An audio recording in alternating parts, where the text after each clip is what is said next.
guys, I just want to welcome everyone to the Punching Preacher Show. And I am Wes, the Punching Preacher Sharp. And I just want to introduce to you my friend, Rodney Holmstrom. Rodney is the global field director for Celebrate Recovery. Also, he was telling me this morning that in May you'll have been married 34 years. Yep. To your wife. Yeah, he has she put up two. With me a long time. What's that? She put up with me a long time. All right. He has 2 grown children and 3 grandchildren. Yep. What's that like? Amazing. Yeah. It's a fun do-over, I say, right? My daughter, who's the oldest, she just got married this past year, and they're already talking about kids. I was worried that I thought, man, they were together 10 years. I thought they're never even going to get married, you know? and then they never talked about kids or anything. I was like, oh man, but now they're already talking about children. So so fun. I'm hoping for that soon. So I don't want to rush them, and I want them to enjoy their time and all that. But her mother has been pushing her. When are you guys going to have kids? Like, just let them do their thing. That's right. Yeah. So I wanted to ask you. So as the global field director, what all does that entail? Yeah, it sounds a lot more important than it is. It's really just working alongside. I think we have about 400 representatives across the globe that help. They're kind of boots on the ground, helping churches start Celebrate Recovery, there for support, encouragement, guidance, advocate. Yeah, 400. Wow. And then we have regional directors that they report to that kind of manage the different regions. Yeah. And then I primarily work with the directors themselves, but have some interaction with the reps as well. Yeah. So how big is the organization now? Like, how many people do you think every week? Or boy, it's tough to know for sure. But I mean, there's last they had counted, there was about 27,000 Celebrate Recoveries. Wow. And I think it's in globally. Globally. I think it's 27 countries. 14 languages, I think. Yeah. So it's a pretty big organization. How many of those languages do you? I barely speak Arkansan. Gotcha. Yeah. So that's awesome, though. So almost 30,000. Yeah. Yeah, that's impressive. So, pretty cool. So if someone, because I know I was on staff at a church years ago that had a Celebrate Recovery program. And when you hear the word recovery, I think most people go immediately to drugs or alcohol. And that was my thought. Yeah. And because I knew some history of some people that were going, it's like, oh, that makes sense. Yeah, it fed into that, and so I never attended or anything because I thought I had in my mind what Celebrate Recovery was. But what would be your definition? How would you describe CR? Well, I think so. It's a faith-based ministry. You know, we believe the Word of God is our main tool. The curriculum was birthed out of the Word of God. But if you think about scripturally and biblically, God created the heavens and the earth. He created Adam and Eve and said, "It is good," and pretty cool. But then something happened. Adam and Eve had a choice. You can eat from this tree, but don't touch this tree. Have anything else in this beautiful garden I've given you, but stay away from this tree. Of course, they did probably what I would have done. It's like you tell me not to do something, I'm going to go do the very thing you tell me not to. But they ate of the tree of knowledge of good and evil. And when they did that, something happened. Sin entered the world. Right? And so this understanding, in the beginning, God created, God, the Father, the Son, the Holy Spirit, right? Created us in His image. When sin entered the world, that image was broken. Yeah. And so from that point forward, you can say that we have been trying to recover a broken image. Yeah. And so with a broken image, sinfulness, all that stuff, we have a a tendency to try to go reach for things to bring us strength. I feel weak, give me strength. Yeah. We try to find things that I feel insecure. The enemy says, I'll give you this place of identity. I feel insecure, here's security for you. So all these components that were God's design in his image for us to enjoy the fruit of, the enemy comes in and hijacks that and fractures that. So from that point forward, we've been in recovery and just didn't even know it. I mean, in fact, the whole Bible from Genesis 3 on is a recovery story. Yeah. How we try to, as we talk about hurts, hang-ups, habits is kind of the way we describe it. There's events in our life. Every one of us have been through pain in our life. That, events that created hurt. Yeah. That sometimes excessive, extreme trauma, and sometimes minor trauma. But if it's big to me, it's big to God. So all that trauma creates this hurt that can really fuel into, as I was sharing with some brothers recently, that our past unresolved pain, our trauma, can wound our core identity. Our identity's in Christ as believers. Yeah. But it can wound that identity. And when we have a woundedness in our identity, especially rejection or abandonment or whatever, then we can start to believe a false identity. I am a failure. I am not enough. I am stupid. Whatever that hang up is, that's the hang up. And when we have these hurts, unresolved hurts, we have these faulty beliefs, how I see myself, God, and others and circumstances, then we find ourselves in what we call the habit part of the flywheel. Yeah. I like to think of those as defenses and protections that we have developed to try to stay alive. Right. They're not the right solution, but they become our solution. Yeah. And that's the result of a broken image that we're trying to recover. So what we're trying to do is help people take their hurt, face the hurt, take it back to the Father, the creator of this image in Christ, right? Yeah. Take it back to him, bring our hurt to him, learn how to walk in a new, healthy identity as he heals that wounded core identity due to my past, and really address those habits, which sometimes is drugs and alcohol, for being honest, right? But sometimes the things that we minimize, like, excessive shopping, gambling, it can be perfectionism. Yeah. That's one of my areas of recovery, right? Where we're trying to perfect the world in us and around us because there's this brokenness inside of us. So if I can be in control, people pleasing, if everyone on the planet will be happy with me and I can keep everyone happy, which sounds ridiculous, but in our thinking, broken image that we're trying to recover, the full image, we're trying to gain that fruit of wholeness in keeping people happy, whatever it is. So when we talk about recovery, it's recovering a broken image, which means we're going to address those faulty thinking. We're going to address the hurt, bring healing to that, but we got to address our ways of staying alive, protection, the strategies, the defenses that survival, that have kept me alive. And so that's the whole heart of what we're trying to do in Celebrate Recovery, is recover the broken image. And until Christ returns, we're not going to fully recover that. But can I learn to, like to say, struggle well with what I'm dealing with as a result of a broken image? So I think when people hear global director, and that you probably came into this from the mountaintop and never had a challenge of your own, or certainly not my challenge. And in fact, when you were talking about that, about how trauma, our trauma is personal to us.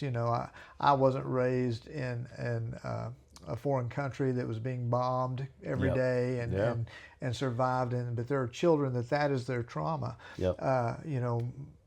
Whereas someone may have been raised in a home where their parents split up. Both parents loved them, stayed engaged and all that, but they Yep. still have trauma Yeah. from that Yeah. event. And so if you don't mind, just talk a little bit about kind of what led you to CR, Yeah. to Celebrate Recovery, and what that journey has been Yeah, like. that's good.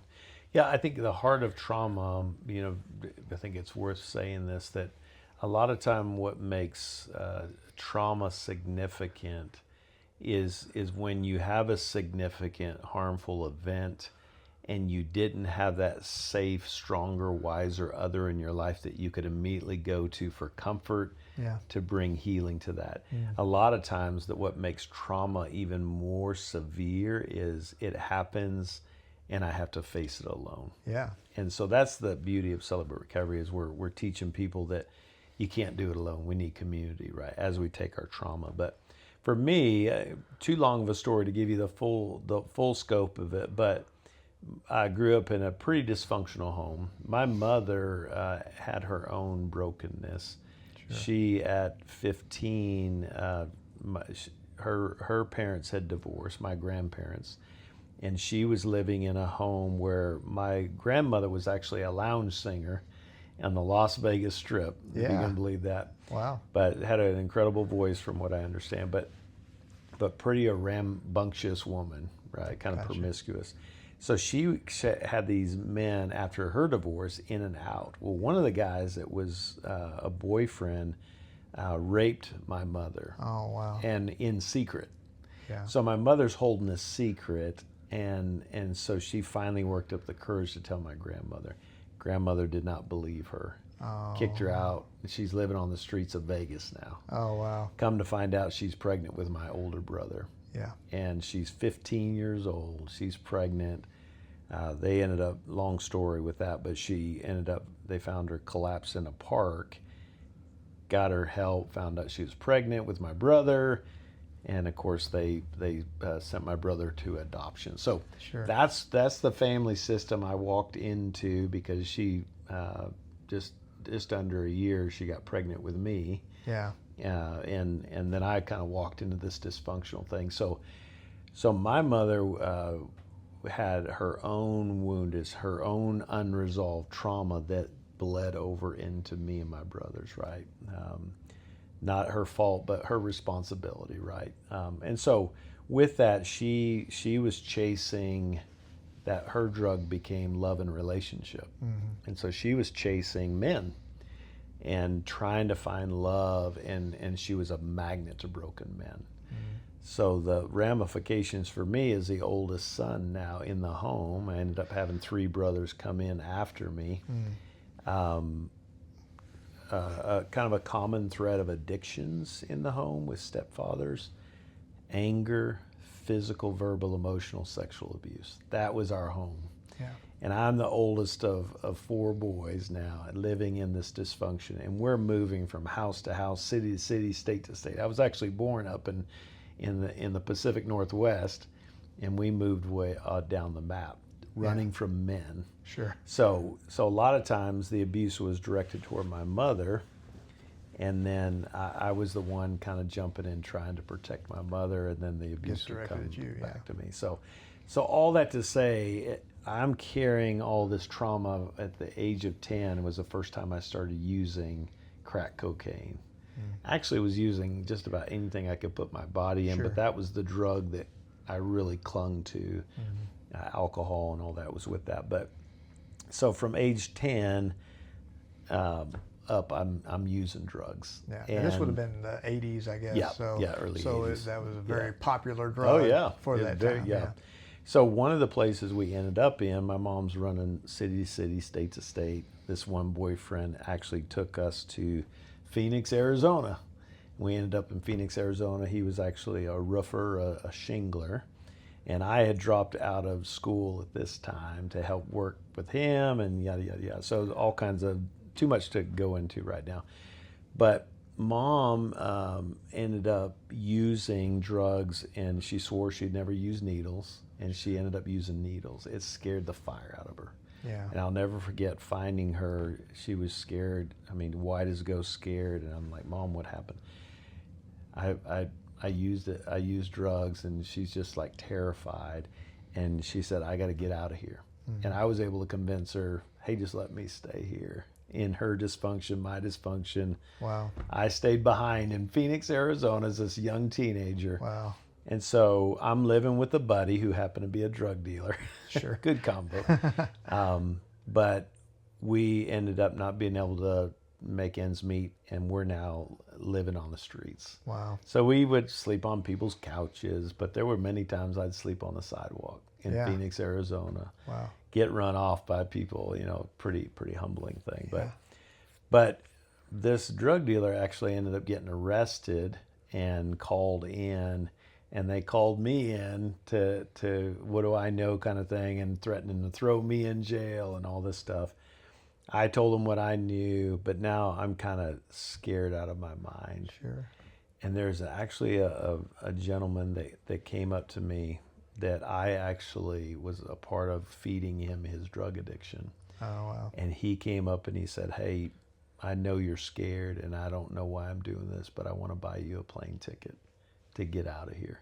Wow. To go back where my mother was living. Yeah. Still to this day, I couldn't even tell you his name. Oh, yeah. But one day I hope to see him in heaven. I Sure. sure hope I do. But so I flew out of there, and that began kind of the path toward getting out of one of those dark seasons. Still a lot of dysfunction. My mom is now with a new man. Yeah. And we're kind of going through that. She ends up moving. We move again a few more times, end up in Oklahoma. And now he was a roofer, so he'd go into these towns and then he moved on. Sure. Now I'm homeless again. Yeah. And I'm living in a low income housing, but the government thinks my mom's still there. Oh, gotcha. I couldn't pay my bill, and they turned off the electricity with the HUD housing. Sure. If you didn't have electricity, they'd kick you out. So they evicted my mom. They were really evicting me. Sure. So I was going back to school at this time, and I talked my music teacher into letting me come live with him. It's like, I just need a place to stay. I was thinking just for a little bit. And so he let me come stay with them, ended up getting into church. That was a condition, to live with them. Went to a small Baptist church in Oklahoma, went on a retreat, received Christ, and that was the beginning of the transformation. So I stopped drinking and drugging, but it was the underlying stuff that was still simmering. I was just trying to ignore it. And so fast forward, when he actually, Mr. Taylor, he's since passed on, but he started getting me thinking about college. And I was like, I'm just thinking about staying alive. Sure. But he got me thinking. I didn't know I could sing, so he got me into voice lessons, got me a scholarship, got into a liberal arts college, and I'm like, I'm going to college. Wow. What the heck? What a blessing. I thought I'd be in jail or dead. Right. Yeah. But so he got me into college, and then I started out of college. I started working, ended up in Northwest Arkansas. I was actually working for a retail company, but here I got plugged into fellowship, which is where our Celebrate Recovery is. And I was serving, helping lead worship because I loved leading worship. And then this guy called me one night after I led a Mosaic service, which is our Saturday night congregation. I shared a little bit of my testimony. He said, hey, we're looking for a ministry leader for CR, Celebrate Recovery. I'm like, I'm working in sales, and so I was like, I don't have time for that, but whatever. Right after that, my boss called me in and said, hey, we're going to have to let you go. We're downsizing. Oh, wow. And I was like, oh my gosh. Well, then I got a call from a guy here at Fellowship, and he said, hey, I got some good news and bad news. That job I was telling you about, I said it was part-time. It's actually full-time. The bad news is, now here's the thing with the job is, this was January I came in. We're going to have to let you go, but we'd love for you to train our people. We're going to pay you through the end of February, pay you through the end of March, and but you only have to work through the end of February. It's like, okay, March 31st, I'm done. When I got this call from the guy from Fellowship, he said, good news, part-time's actually full-time. Bad news, I can't start you till April 1st. I'm like, what is happening? So I actually came through the back door. Yeah. Not knowing I still had a lot of stuff, right? Sure. As a leader. I'm the leader of Celebrate Recovery. Yeah. And it's like, well, what am I doing? So I was kind of the equivalent of a dry drunk, even though, crack cocaine was my main one. So So I come in and they tell me, you got to get into a step study to learn the ministry to help all these really broken people. Yeah. I certainly didn't think I needed any help. Yeah. Right. Come to find out, I get in there and I go, oh my gosh, I'm one of those people. Yeah. And I started digging into the trauma we were talking about. Multiple steps. I think I counted when I went to grad school, I think I counted 10 stepfathers. Yeah. And all of the stuff that comes with that. I'm starting to get into this moral inventory and I'm going, no wonder I have these fears. No wonder I have this bad, wounded core identity that I'm not enough and I'm stupid or whatever the stuff was. Yeah. And no wonder I have tendency to push people away in conflict or kind of a depression tendency or whatever, right? Mm-hmm. So I started digging into that and God started really just carving away, finding the tumors and literally transforming me through that whole process. And here's the cool thing, man, is men were my abusers growing up. And I had no desire to have relationships with men. Yeah. What I didn't realize till getting into Celebrate Recovery is it's a vital need of my soul. God started bringing these men and connection in my life, and now I've got this army of men around me. And I always tell people I'm leading Celebrate Recovery, but I'm a satisfied customer as well. Right. So I came in the back door. Like hair club for me. Yeah, God had a plan. He said, "Hey, you think you know why you're here?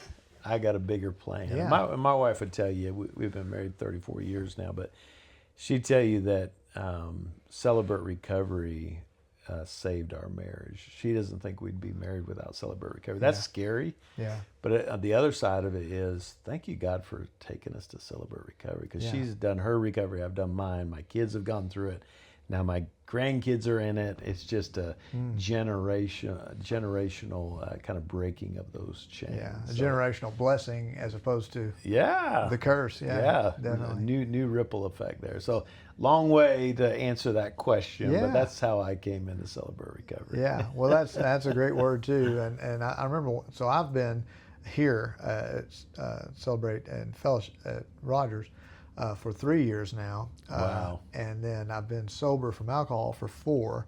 Nice. I'd been sober for about a year, and then I was learning, and I'm still learning the hard way, that being sober from alcohol is not the same as being sober-minded necessarily.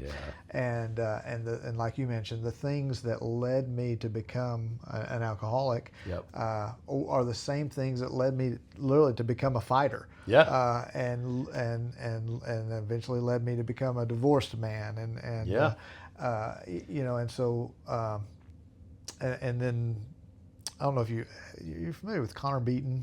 Yeah. Man Talk. Yeah. I love his stuff. I don't know where he is with the Lord. I'm having trouble nailing that down, but the truths are truths, and he talks about the different like anxious attachment and avoidant. I definitely have anxious attachment.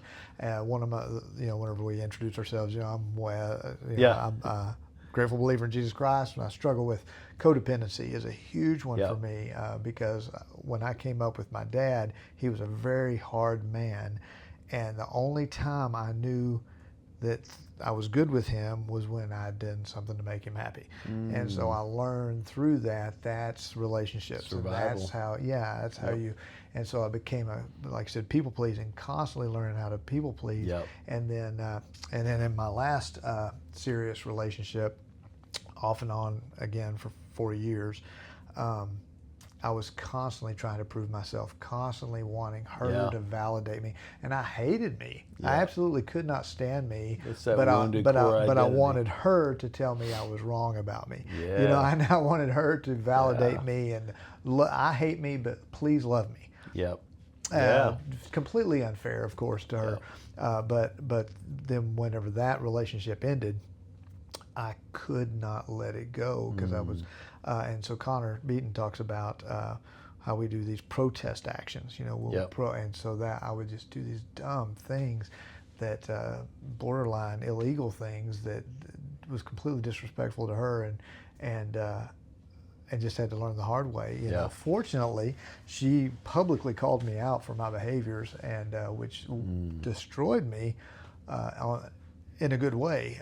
Because from that, I had to just get it together, and frankly, I had to decide that I wanted her to tell me that I was a good person, and in turn, she's saying you're not. And in both ways, in both ways, I had to learn that that's not where my value lies. Yeah.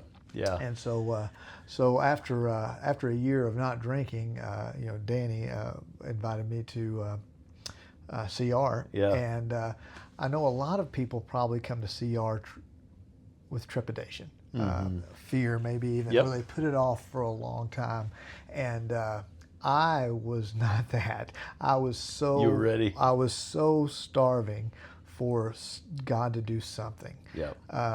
That if it was this, but honestly, I was so. It could have been drugs. I mean, I would have taken anything, Yeah. to stop the pain. And so I showed up. He said, "Why don't you come Friday?" I think we had lunch on a Tuesday. It was February 14th, and he invited me to that to see if I was really broken up with somebody.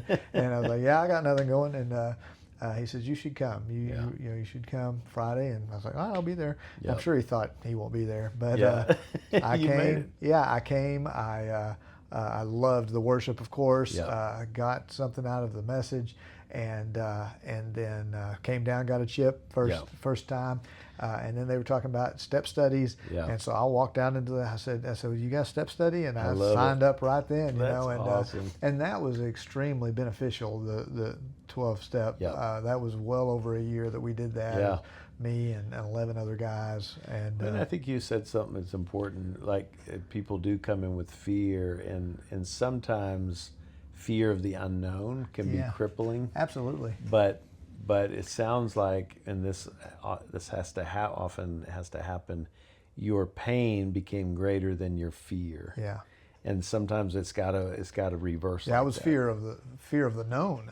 Yeah. Yeah. Yeah. And I that knew pain, this I'm is ready. horrible. I'm Yeah. sick and tired of being sick and tired. What would you tell somebody that's experiencing, they've been invited to Celebrate Recovery, or they've heard about it, or they have they have a preconceived notion of what it is? What would you say to someone that's kind of tossing that around, and they probably need something? Yeah. Yeah, I think it's a little bit tongue in cheek, but how bad does it have to get? Right? What has to happen before you come to the end of yourself? I mean, what you just described it's like that seed falling to the ground that has to die. Yeah. But the cool thing, when it dies, it multiplies. Yeah. And God wants us to die to ourselves. And so, one, I would honor the good reasons why that's scary. Yeah. Why is that scary? What is your biggest fear? Invite someone else into that, but push through that fear. Right? There's two different kinds of fear. I was talking to some men recently about one. You have kind of this fixed mindset that if I try this and I fail, kind of the mindset is I'm finished. Yeah. I'm done. Right? So that feels really scary, and we get frozen and we procrastinate and we kind of put it off and that kind of thing. This other track over here is what we call growth mindset. And it still has fear in it, but the core fear is I fear if I don't do it, I'll regret it. Yeah. I wish I'd have gotten to Celebrate Recovery a long time Sure. ago. Yeah, I'm me sure too. the world around me wished that too. But the posture is, if it feels scary, honor the fear, but don't let fear keep you crippled, right? So keep your fear in the right hierarchy. Fear of God is the beginning of wisdom, it says. So that means, God, you're here. I need to honor this fear, but make sure the hierarchy is correct. Don't put that up here and God down here. God, I'm scared, but I know that you're going to carry me through it. So what I tell people all the time is just give it a shot. Give it a few meetings. I always tell people, give it 5 or 6 meetings before you make up your mind. If you feel like it's not you, we'll help you find something. But what could you gain? It's an important question to ask ourselves. What's the cost if I stay where I am and keep going backwards? And what's the benefit? What could be the benefit if I were to move forward? If things could get better, what could be different with your life? That's what we're clinging to. We're looking for that. Don't quit before your miracle happens, and then keep going, right? That's what we're trying to do. So honor the fear, but don't let the fear cripple you. Use that fear, because all that fear is saying is, this is important to you. And anxiety is usually right there with it, right? You talk about the attachment stuff, right? With the anxious attachment, avoidant attachment, there's two core fears. There's the fear of abandonment. And fear of vulnerability. Yeah. I'm afraid if I show you my heart, brother, you may be another person that leaves me. Yes. I'm afraid if I open my heart and talk about my pain, you might be one more person to step on me. So it makes sense. So the best way, and this is why that love God, love others in that order is so important. God, I got to feel what it's like to have a secure relationship with you. And that's why we start principle 1. There is a God and I'm not it. Yeah. My way ain't working. I need your help. So learning, how can I build a secure attachment with him? Yeah. So that I can begin to, with curiosity, invite others in. Just like, Rodney, you need men in your life. Yeah. God, they're dangerous. That's scary. Yeah. Hey, just consider the possibility that not every man on the planet is like your stepdad, Rodney. I heard you say this this week, actually, on your podcast about the opposite of addiction isn't necessarily sobriety, but connection. Connection, yeah. We're wired for connection, right?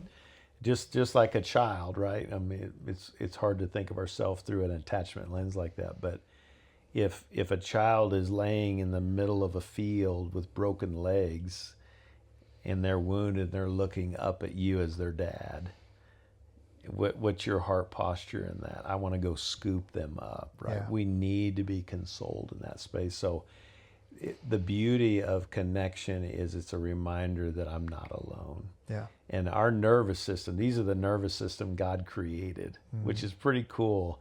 They're wired, even the glucose. I mean, you're big on working out and stuff, right? Yeah, sure. Your body produces glucose, which is just kind of the gasoline for our body. It says, go get ready. You got a big thing, right? You got to get through this. In mountains that we're facing, there's lots of studies on this, pretty fascinating. These are the bodies God made. If I'm facing a mountain that's in front of me and I try to face that alone, and I know I'm going to have to face it alone, my body is overproducing glucose.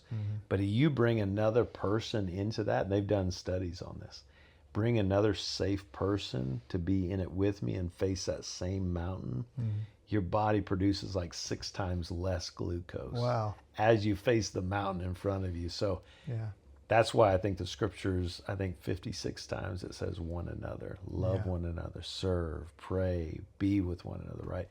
We need one another. I didn't realize I needed you until I got into it. And now I can't imagine doing it without someone like you. Yeah. I need guys in my life. So sometimes we don't even know what we don't know. We don't know what we need.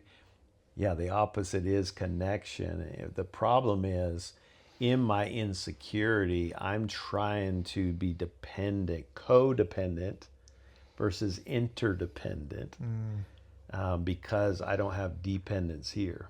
Yeah. When I don't put my dependence here, principle 1, I feel insecure versus secure. Yeah. And then I try to depend on other people. Yeah.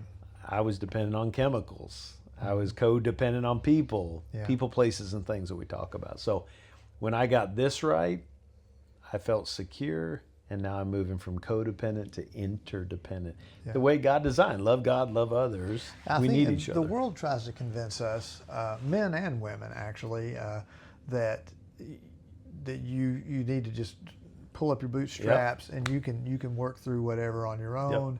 You know, with when we were growing up, the Marlboro Man was a very popular, this rugged guy on his own out there on a horse, Clint Eastwood style, stranger that just wheels into town and wheels out on his own. Now with ladies, the whole boss boss woman, we'll say, idea that you got to be tough and you got to push through, and you don't need a man, and you don't need I don't need people. You don't need Yep. people. I Yeah, got and me. I think that we and then what happens, like so I'm a fighter, and I fought for 15 years, and in fighting, if you're squared off, with someone, and you just keep getting punched in the face, you don't just keep doing that. Right. You pivot, and once you pivot, now you can actually maybe see things from a different angle. Yeah. And that would be my encouragement to people, is just pivot. Just come and look at it from this angle, from the Celebrate Recovery angle, or like you said, from God's angle. Yeah. My problem with relationships was I was always viewing myself through culture, music. I would get so depressed, and I would listen. I love country music, and I've listened to it my whole life. My dad loved country music, but I would listen to these songs that would remind me of my dad, and I would get sad. Remind me of my ex-wife, and I would get sad. Remind me of something stupid that happened when I was 11. And so we let all those things tell us. We're looking at the world from the wrong angle. Exactly. Instead of what does my girlfriend say I am? What does my ex-wife say I am? What do my kids say I am? Who does the Lord say I am? And so you're talking about the kind of the rough, gruff, and I have to change my illustration, but John Wayne, a lot of the younger folks don't know who John Wayne is, but kind of that Clint Eastwood, the rough, gruff cowboy, right? He played the same character in every single movie, right? Rough, tough, nothing could stop him. But in every movie he played in these old westerns, he was always the cowboy fighting the Indians, right? So you imagine John Wayne going out into battle, and he's got his 6-shooters, his hat, his chaps, all that. Yeah. But his enemy, his opponent, has got these bows and arrows. And it's fascinating they could carve these rocks into these arrowheads. And they're firing at him in battle. Right. And imagine John Wayne in the context of battle. He gets hit. Now, what does John Wayne do when he gets hit with this little pesky arrow? Does he stop and go, "Oh, this really hurts"? He breaks it off and throws it, and he keeps going. So in the context of battle, he gets hit 12 times. Same drill, right? He goes back to camp. He's a hero. He won the battle, right? You are a stud, right? That's the good news. The bad news is he's still got these arrowheads. He's been shot 12 times. Yeah. And you can live the rest of your life with rocks in your body, assuming it contains the infection. But here's the thing. Even the toughest men and women on the planet, they cannot change their response. If I have a rock in my body and I bump into you, it feels much different than if I don't have a rock. So it creates this response to connection, right? So the process is, hey, what are those arrowheads stuck in you? Hey, kudos to you. You're strong. You're a warrior. You made it to this point. But there's a cost, because every time you bump into a conflict in a relationship, nobody can get close to you, because every time they bump into this, it creates distance. Now you don't have healthy community. You don't know how to be close to God. What would it be like to be honest about the arrowheads and allow God to begin through this process, begin to break those down? If we could break those down, how much healthier would you be? And that's a cool thing to think about. Jesus didn't die just to make bad people behave. You and I are called holy in His image, which is pretty cool. I've been called a lot of things. Holy wasn't. I wasn't one of them. But He calls us holy. So Jesus didn't die just to make bad people behave. He died to make His holy people healthy. And if He can get us healthy, now we're living out His purpose as a fighter, that we can embrace the strength that we have, but knowing where that power comes from. Power doesn't come from me, it comes to me. But His power in me is much stronger than power within myself. But His power can work in me and work through me to be that hope, to be that good news for someone else. God's not going to waste their arrowheads, the pain, but He's going to use it for His glory. It's so cool that He doesn't just bring healing, He actually has a purpose for it. And that's kind of crazy thinking there. Let me ask you this. If let's say someone is They know they need help. You know, and I had a message today actually from a friend, a guy that I fought for a title years ago. Wow. And he just messaged me this morning because I'd posted something about how I've been sober for 4 years. Yeah. And he said, "Hey man, congratulations on your sobriety. I'm struggling with that, you know." Wow. And you know, if someone they know they're struggling, they know they need help, they want to pivot, they want to do something different, Yep. but you know, I've just never been a church guy, Yeah. or I went to church when I was a kid, or I've had a bad experience with church, Yeah. or I'm not one of these Jesus guys. I don't, you know, Yeah. I'm not a Yeah. Bible thumper or whatever. Yeah. You know, what would you say to someone Yeah. that's Well, that's cool. Through the years, I've been 21 years here at Celebrate Recovery. I've heard that language. I can't tell you how many sure, times. I bet, Right? yeah, And it's kind of cool to be able to look a brother or sister in the eye and say, "You're exactly where you need to be," and also knowing we're not in the business of cramming Jesus down your throat. yeah, Come as you are. sure, If you're okay with hearing us talk about Jesus, we're not going to. In fact, you know, you were talking about your introduction. I'm a believer who struggles with. yeah, My name is right. If you're not a believer, don't say it. I've had agnostic. I've had atheist. yep. And hey, I didn't say I'm a believer. Is it okay if I hang around here? It's like, dude, you're welcome. Just I've know been- we're going to talk about Jesus. I've been in plenty open shares where people didn't share that part, and it just says, "Here's what I'm struggling with," you know, and, Yeah. and just go through and it. you're welcome. And I've been right? through plenty where they didn't share. Yeah. They weren't ready to share. I'm struggling with anything. They just wanted to be there and listen. Which and is I would good. I would encourage that also. You know, Yeah. just yeah. Well, that's interesting because in an open share group, there's more than just you. Yeah. And we usually go from 8 to 9. Sometimes we end earlier, but in that, think about the minutes on the clock that are you speaking, and the minutes on the clock you are listening. Yeah. So most of it is designed to listen. When I hear your story, even hearing you share a little bit of your story, it impacts me. It says, "Oh man, I feel closer to you, bro." Sure. Because I know more about you, Yeah. right? But it also secondarily gives me a little bit of encouragement and a hope. And so I'd actually encourage you, if you're scared out of your mind about what if people find out my secrets, just come and be, right? Just listen. And my first open share group I went into, my mindset was, I heard they had jelly donuts afterward. I'm going for the jelly donuts. Yeah.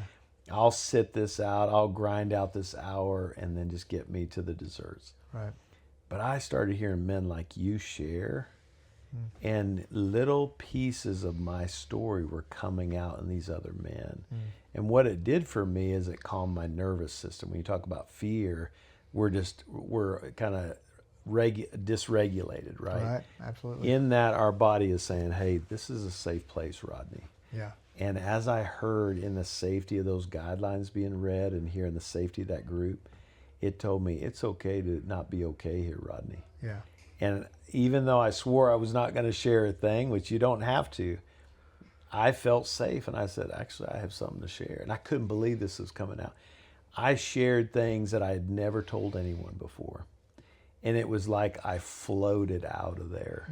I felt so much lighter. Yeah, I was like, absolutely. what just happened, right? Yeah. So I would just tell you, hey, just give it a shot. We're not going to cram Jesus down your throat. We're in this together. We'll figure it out together. Just come check it out.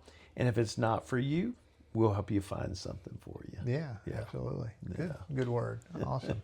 What's been the most surprising thing that you have learned through your journey with Celebrate Recovery? Personally, Yeah. my story, yeah.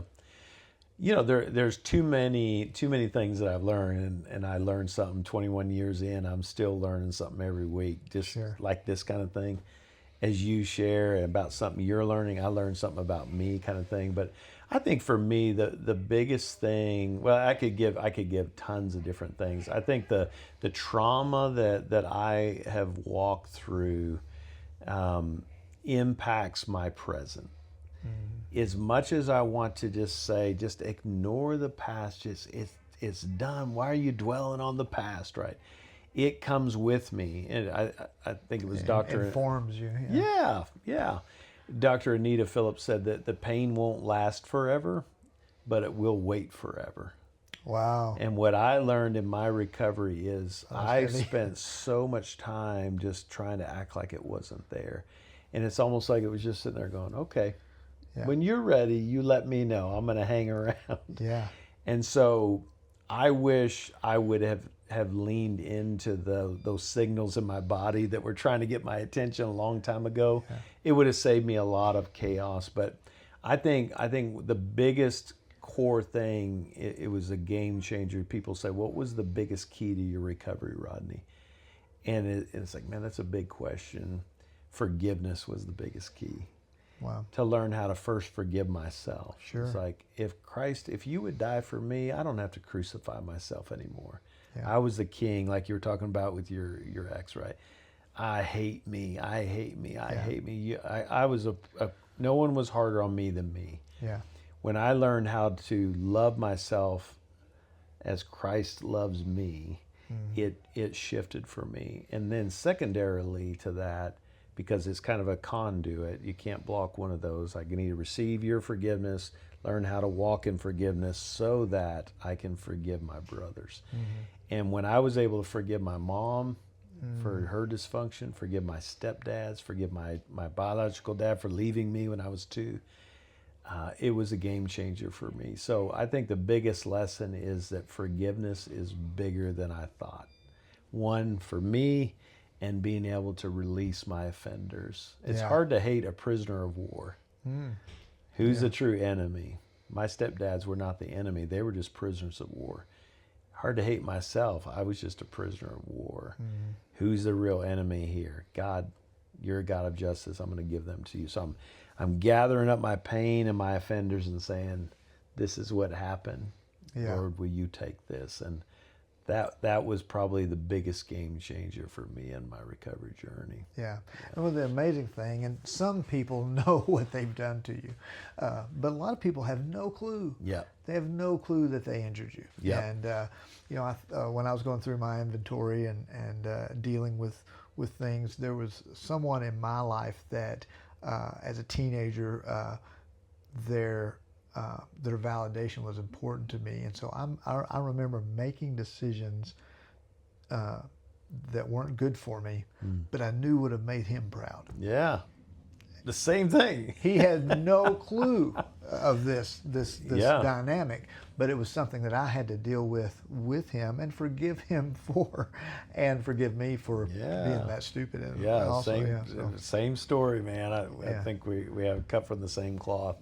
But yeah, I always use the imagery of running a stop sign, right?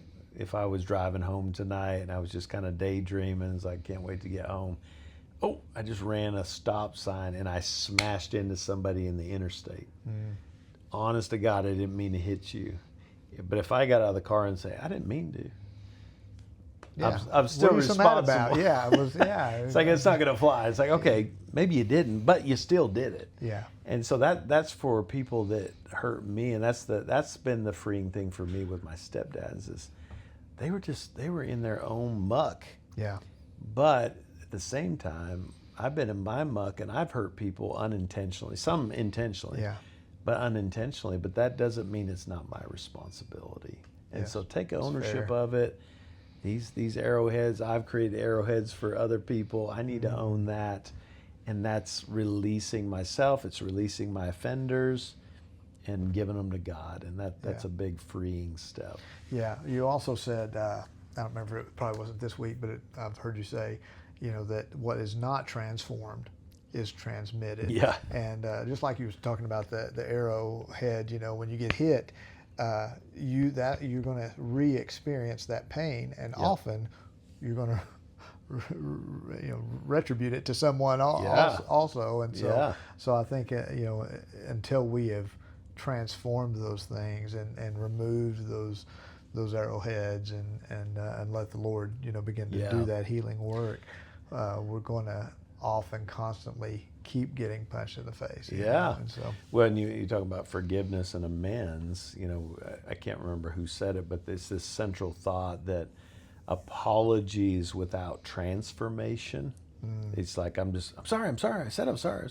But no transformation. no power in that. Apology without transformation is just manipulation. And so I'm doing it just to get you off my back. Yeah. Versus, no, I am totally mourning after the impact of my choices. Yeah. And I want you to know I'm sorry. But there's a transformation in me.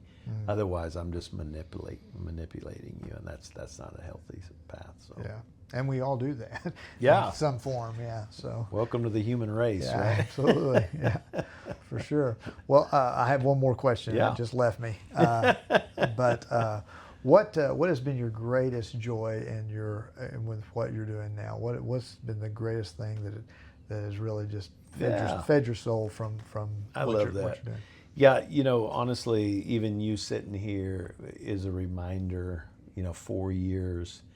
I've used this imagery to think about. I mean, here in my office, if I could keep track, it's a gift, and sometimes it can be a burden you carry. But many people come in through the ministry and they sit down on that couch or they sit in that chair, and it's kind of the entry point, saying, "Let me tell you my story. I'm a mess. I'm too far gone." Yeah. But they sent me here, right? Your buddy's like, "Hey, go check it out." I was like, "All right, whatever." Yeah. And with that, it's a true gift to be able to look another man or a woman in the eye that's just broken. If I could keep track of the number of tears that fall into that couch or that chair, man, it would be a bunch, right? And by the way, the scriptures say that he keeps track of the tears that fall from our face. That's how much he loves you, the Father. But I love that I have a front row seat. It's almost like a portal to what could be. And I've seen people like you in their mess and be able to then say, "Hey, I saw a guy, Wes, 4 years later sitting in that same chair. And let me tell you about his life." To me, it's the gift of, even though it's really hard and messy, and sometimes people, they don't take the reins, right? Maybe the pain is too great and the fear is too great, whatever. That's the heartbreaking part. The hope is, if you will not try harder, but surrender. It's a lot easier to accomplish something than it is to surrender something. Yeah, absolutely. Because it requires my letting go of the rope. But it's a gift to be able to look someone in the eye that's broken, feeling hopeless, and say, "There's hope for you." And then watch them walk through it, just like you have. Yeah. That's one of the greatest joys. That's why we call it Celebrate Recovery. Yeah. That's why sometimes I've had a hard day and it's like, "Man, I'm tired." I've never left Celebrate Recovery going, "Man, that was a waste of my time." Yeah. I wish I hadn't done that. Yeah. Exactly. Yeah. But I get to be reminded, man, this person sitting right in front of me could be the next ministry leader, the next elder, the next influencer in our world. Yeah. From this hurt, God's going to turn it into a message. This, that whole test turns into a testimony. Yeah, absolutely. Mess turns into a message, right? Yeah. God, you could do something through this guy. And so I want to keep showing up for him, keeping you the source. Doesn't come from me, but comes to me and comes to us, works in us and works through us. So that's the greatest joy. Yeah. I get a front row seat, even in the messy, to see the life change story. Yeah. Week after week. Yeah. Yeah, and to hear you say you got 4 years, man, that honestly makes my heart so full. No, I appreciate that. Yeah. Knowing I don't remember your first night in recovery. Yeah. But I can look at you, and the joy is to be able to look at you in the eye and say, "I don't know who that man was. I don't recognize that guy." Yeah, I probably wouldn't either. Yeah, isn't that at this cool? point, which is And we get real to do that with thousands of people. Yeah. Every single week, and yay God for that. Yeah, absolutely. Well, I know you're a busy man, and I really do appreciate your time. Man. Thank you so much for taking You're the time awesome, to dude. do this. Yep. The last thing I wanted to ask you, so I struggled with worth. Like I said, I hated myself. I thought I wasn't valuable. I needed someone else, and I went through that with even my ex-wife, and just relationship, wanting someone to validate me because I didn't think that I didn't feel like I had intrinsic value. I needed to prove it somehow. I needed to, in a relationship, I needed check off all the boxes and do all the things. And in fighting, I had to accomplish, win belts and do all that. Yeah. I had to prove my value. Wow. If somebody is in that position and they're struggling, wondering, you know, am I worth it? Yeah. You know, what would you say to a person like that? Yeah, I think one, I would just try to lean into your own story, right? It's, why does that make sense? Yeah. Right? It's, I want to understand what are the good reasons why I go to these places of comfort, whether it's success or admiration, you know, all this stuff. It's just try to, God's strategy for you, if you go back to Romans chapter 2, it says that it is God's kindness that leads to repentance. Yeah. You could say it's God's kindness that leads to change, to healing, to growth. If that's his strategy for you, out of curiosity, what would it be like to show yourself that same kind of kindness? Right. To say, hey, it's okay not to be okay. And be honest, acknowledge what are the core beliefs. I'm not worthy, I feel like I'm not enough. Be honest about that. Mm-hmm. Don't force it, but honor it and just trust the process. And what will happen as you take it to the Father in safe community, you will one day look back and we're never where we want to be. I'm always like, I could always be better, right? That's part of our drive in there. But what's so cool, if we stop, at one point you're going to stop and turn around and look back where you came from and you're going, I'm not where I used to be. Right. And I love that thought of, thank God I'm not where I used to be. I'm not where I want to be, but thank God I'm not where I used to be. And absolutely. so as I experience, it's one thing to say, man, I love you, brother. Yeah. And you say, I want to believe that. Sure. But as we got to hang out with each other more and we experience that relationship, and this happens this way, we begin to feel what it's like to be loved. Yeah. And then it begins to transform that model of self that, God, if you value me, if you say that I matter to you, could I take that in? Is there any part of me that could take that in and believe, even maybe it's 1% of the 100, right? Yeah, right. 99%, but I'm not. But if 1% could take that in, what would that place feel like to know that you're loved and valued? Build on that experience, and eventually it goes from 1% to the desired outcome. But trust the process. Make a decision. God, I'm going to trust you even though I don't feel like it. Yeah. And then trust the process. And you'll find that worth in Christ the way he sees you. You'll begin to see yourself that way as you grow through the process. Good word, man. Yeah. Awesome. Well, thanks, man. That's some good stuff. I appreciate it. And so I'll be posting this probably. I'll probably post this first of next week. Actually. Awesome. So, but Dude, I'm honored you'd ask me. Well, I really appreciate you you doing this for me, and I know I have a voice, and so I'm I love it. And I came up under my actual fighting name was the Punching Preacher. And, okay. And so I'm not fighting anymore, and I'll be honest, I miss it. But man, I would love to see you fight, dude. Oh yeah. Where did you fight? I fought all over the country. I had some huge fights. My pro debut was actually out of Tulsa, and that was internationally televised on Access TV, and I got knocked out in the first round.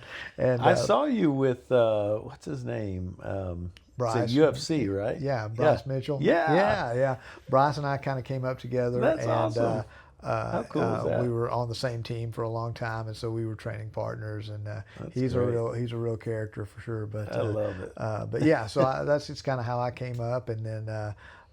But now I've retired from that. I mean, I'm 54. I don't need to be fighting any you don't need longer. to get knocked out anymore. But I do miss it. Yeah, I've had 8 concussions actually. Any effects from that? I was real concerned about that actually over a year ago when I went through all that other I was talking about. I was like, what is wrong with me? Felt like I'd probably damaged my amygdala, honestly. So I went and got an MRI, and they were like, nah, you're good. Yeah. You just have some behavior issues. Just loosen some rocks. Yeah, but we did all my hormones, and my hormones were way out of sync. And what happened when I quit drinking alcohol, I filled that space with coffee. And so I was drinking 15 to 20 cups of coffee a day, all day long, right up till I went to bed. Yeah. Couldn't sleep. I'd lay in bed just so anxious and feeling like I need to do something. I need to act on this. And so at 2 in the morning, you're not going to do anything healthy. And so I had that issue. Plus, I was drinking those coffee pods, Keurig pods. Oh, wow. And so basically, I was just brewing plastic 15, 20 times a day, ingesting all that, drinking from plastic cups, eating off plastic bowls. And plastic is estrogenic. And so what it does, it convinces your body that you have more estrogen than you do. And so what it does for men is it pushes your testosterone down. And so a man my age, just average, not even, needs to be around 500 or 600 testosterone. Okay. And mine was 270. So it dropped down so low. My doctor was like, "No wonder you're a mess, man." You know, I was emotional all the time, as you can imagine, because I had higher estrogen than I needed in comparison, and so so we just made some huge changes. I was on a very low fat diet because I was trying to look lean, because my ex-girlfriend was younger than me, and I wanted, and so I just wasn't getting enough healthy fats. I wasn't eating the right things. Like I said, my testosterone bottomed out. So we just made a bunch of changes to get that up, and then within a few months we got it up to 1100. So and it's still at 1100. So so that just being able to think clearly was important. And then like I said, I started going to therapy and started doing that every week, and just really had to deal with some. Yeah, it's really had to deal with some of those things, and so. But through that process, I found out that I have not damaged my mind too much. I'm forgetful about some things, and I worry about that. But I do a lot of just exercises, mental exercises. To just try and stay sharp, and so smart.